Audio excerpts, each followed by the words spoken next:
Balitang IATF po tayo at alam ko inaabangan nyo lahat ito. Nagpulong po kahapon ang mga miyembro ng IATF sa kanilang 30th IATF meeting kung saan napagkasunduan ang mga sumusunod.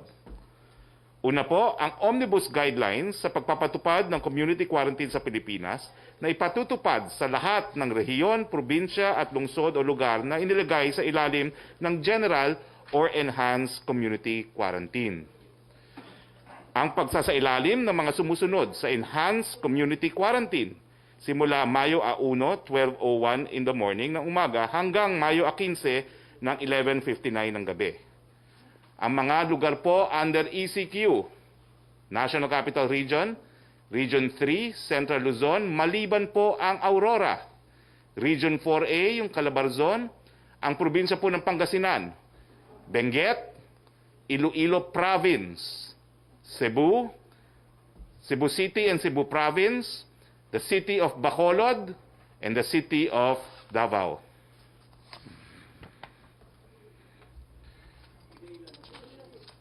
Ang Iloilo City po ay kasama rin sa ECQ.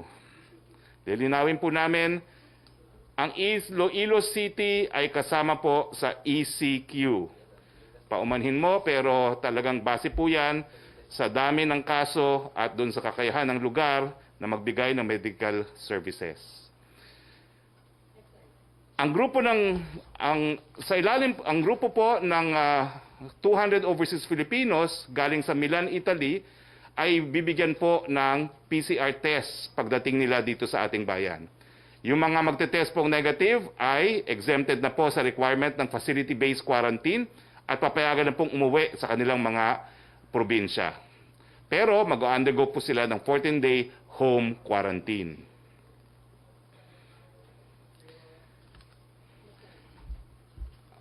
Binigyan po ng otoridad si General Galvez bilang NTF COVID-19 Chief Implementer na mag-exercise ng kanyang discretion para gamitin po ang PCR o Rapid Antibody Test para po doon sa ating mga OFWs, mahigit kumulang 16,000 na ngayon po ay nasa quarantine facilities at sa iba pang mga foreign nationals. Lahat po ng darating na mga OFWs ay mamamanage po sangayon po sa updated algorithm ng triage at management ng repatriated OFWs from high risk or other jurisdiction na i-issue po ng Department of Health and the Bureau of Quarantine. Now, yung paragraph B po ng Interagency Task Force Resolution 29 is hereby amended as follows.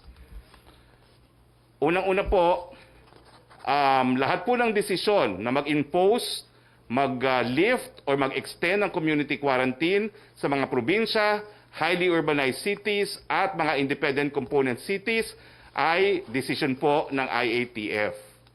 Ganun pa man, lahat po ng mga gobernador ay meron pong authority na mag-impose, mag-lift, mag-extend ng ECQ sa mga component cities and municipalities, pero kailangan po may concurrence ng relevant regional counterpart body ng IATF. Yung mga mayor naman po ng cities and municipalities ay meron pong kapangyarihan mag-impose, mag-lift, or mag-extend ng ECQ sa mga barangay nila at kinakailangan din po merong concurrence ng relevant regional counterpart body ng IATF. This is without prejudice to the authority of the IATF to directly impose, lift, or extend ECQ in these areas should circumstances call for it. Wala pong LGU na po pwedeng magdeklara ng community quarantine regardless po ng nomenclature o anuman ang tawag nang hindi po sumusunod dun sa proseso na aking sinabi. Now, ito po yung Omnibus Guidelines on the implementation ng Enhanced Community Quarantine. Dahil mahaba po yan, ipapublish naman namin in its entirety. Ang babasahin ko lang po ay yung mga bagong provisions ng guidelines na applicable po sa ECQ, kasama po ang Metro Manila. Ito po, napakadaming lola na tumawag at sinasabi, kukurutin daw ang singit ko dahil kinukulong ang mga senior citizens. Well, mga lolo-lola, hindi naman po totoo yan dahil ang ating presidente at karamihan ng cabinet ay senior citizen. Pero kaming tatlong narito po, hindi pa senior citizens. No? Papunta na po sa pagiging seniors. Sa ECQ po, lahat po ng kabataan below 21 years old at lahat ng matatanda beyond 60 years old, yung meron pong mga immunodeficiency, yung meron mga comorbidities at iba pang mga sakit, yung mga buntis, kasama po yung mga tao na naninirahan sa isang bahay, kasama itong mga individual nito, ay kinakailangan manatili sa kanilang mga bahay-bahay. Except, number 1, indispensable under the circumstance for obtaining essential goods and services, or when they are allowed to work in permitted industries and offices. So mga lolo-lola, hindi naman po kayo completely kulong. Pero, ulitin ko po, no, sa pag-aaral, especially vulnerable po ang mga elderly. Pwede lang po kayong lumabas para kumuha ng essential goods and services o para magtrabaho sa mga pinapayagang mga industriya. Sa manufacturing po, tuloy po na po ang manufacturing and processing plants of basic food products, medicine, vitamins, medical supplies, devices, equipment at iba pang mga produkto, not limited to soap and detergents, diapers, feminine hygiene products, toilet papers, wet wipes, and disinfectants. So mas malawak po talaga ngayon ang allowed sa ECQ, no?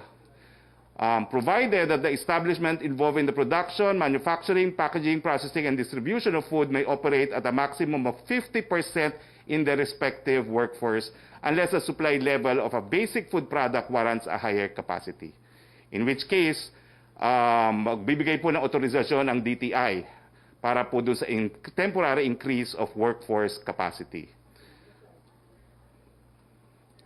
Yung mga delivery services po, whether in-house or outsourced, transporting food, medicine, or other essential goods, delivery of clothing and accessories, hardware, housewares, school office and office supplies, as well as pet food and other veterinary products, ay allowed na po, maski under ECQ. So yung mga mahilig pong mag-shopping ng damit sa mga iba't ibang e-companies, po pwede na po kayo magpa-deliver. Yung power po siyempre, dati pa naman yung allowed, power, energy, water, information technology, and telecommunication supplies and facilities. Ang bago po, yung waste disposal services, as well as property management and building utility services. Ang mga airline and aircraft maintenance employees, including pilots and crews and ship and captains and crew, po pwede na rin po, bagamat this is subject to guidelines to be imposed by the Department of Transportation. Ang guidelines po, dapat may social distancing ng 1 metro po. So sa eroplano, parang hindi lang po yan every other seat dahil ang 1 metro will clearly be every 2 seats kung hindi ako nagkakamali. No?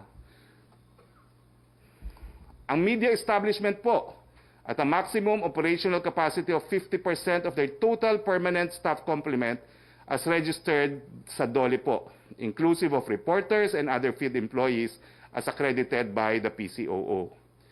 Yung mga construction workers po na accredited ng Department of Public Works and Highways para po doon sa mga ginagawang mga facilities intended for purposes of quarantine and isolation, yung mga facilities for the health sector, emergency works, flood control, and other disaster risk reduction and rehabilitation work.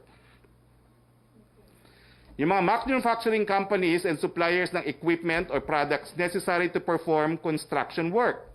Yung mga manggagawa po na accredited ng Department of Transportation para po magtrabaho dun sa mga utility relocation works, specified limited works across 13 railway projects. Yung mga railway projects po, kasama na po dyan yung replacement works ng Metro Manila Rail Transit System, Line 3, provided na magkakaroon po ng on-site or near-site accommodations and or point-to-point shuttle service na aayusin ng mga maggagawa. Yung employees po ng Philippine Postal Corporation at the capacity necessary to maintain yung prompt delivery ng mga serbisyo sa mga kliyente, yung mga empleyado po ng Philippine Statistics Authority at the capacity necessary to conduct data gathering and survey activities related to COVID-19, and yung pag-register po at implement ng National ID System. At syempre po yung mga funeral and embalming services, provided that yung funeral service and operators are directed to provide shuttling services and or housing accommodations para sa kanilang personnel and staff. Yung mga humanitarian assistance personnel po, galing po sa civil society organizations, non-government organizations, and United Nations humanitarian country teams, kasama na po yung mga individual na gumagawa po ng relief operations to augment the government's response against COVID-19 and other disaster or calamities that may occur, provided they are authorized by the appropriate government agency or LGUs. Yung mga pastor po, mga imam, mga pare, at iba pang mga ministro ng mga religious sects and denominations para po doon sa mga galaw na kinakailangan sa necrological or funeral rites. In this connection, yung mga immediate family members po ng mga namatay, doon po sa ibang dahilan other than COVID-19, po pwede na pong mag-move from the residence to attend the wake or interment of the deceased upon satisfactory proof of the relationship with the latter and social distancing measures. Mga vet clinics po pwede na, mga security personnel, at yung for purposes po of implementing this, yung transit by permitted persons to and from the above establishments anywhere within the area covered by ECQ shall now be allowed. Yung mga repatriated OFWs po, in compliance with approved quarantine protocols. Yung mga non-OFWs na kinakailangan po na mag-undergo ng mandatory facility-based quarantine, at yung mga health workers po and other employees from exempted establishment under these guidelines and applicable memoranda from the Executive Secretary. Provided na ang pag-operate po ng mga hotel shall be limited dun po sa provision ng basic lodging to guests.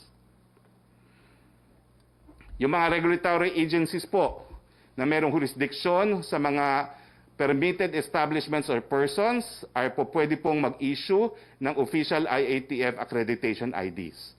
Bona fide IDs po na issued by establishments exempted from the strict home quarantine requirement shall likewise be honored by law enforcement agencies. Yung rapid pass system po ay complementary dun sa mga existing IATF IDs na na-issue na ng mga member organizations na patuloy po na dapat i-honor sa lahat ng checkpoints. Sa mga checkpoints, rapid pass pwede, dating IATF IDs pwede.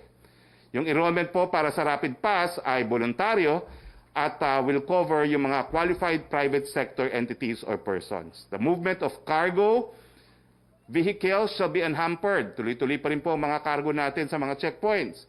Cargo vehicles as well as vehicles used by public utility companies, BPOs, and export-oriented establishments shall not be subject to an ID system. Yung PNP po ay patuloy na magkakaroon ng otoridad para mag-conduct ng inspeksyon sa mga checkpoints para po masiguro ang pagpapatupad ng protocols sa strict home quarantines. Ang mga government offices and private companies are encouraged to process payroll online po. Dun sa mga hindi po pwedeng magkaroon ng online, yung mga payroll managers at yung ibang empleyado na kinakailangan gumawa ng payroll ay papayagan pong bumiyahe at mag-operate habang covered ng ECQ. Yung ibang exception pa po sa home quarantine requirements through previous IATF resolutions or issuances of the Office of the President shall continue to be honored.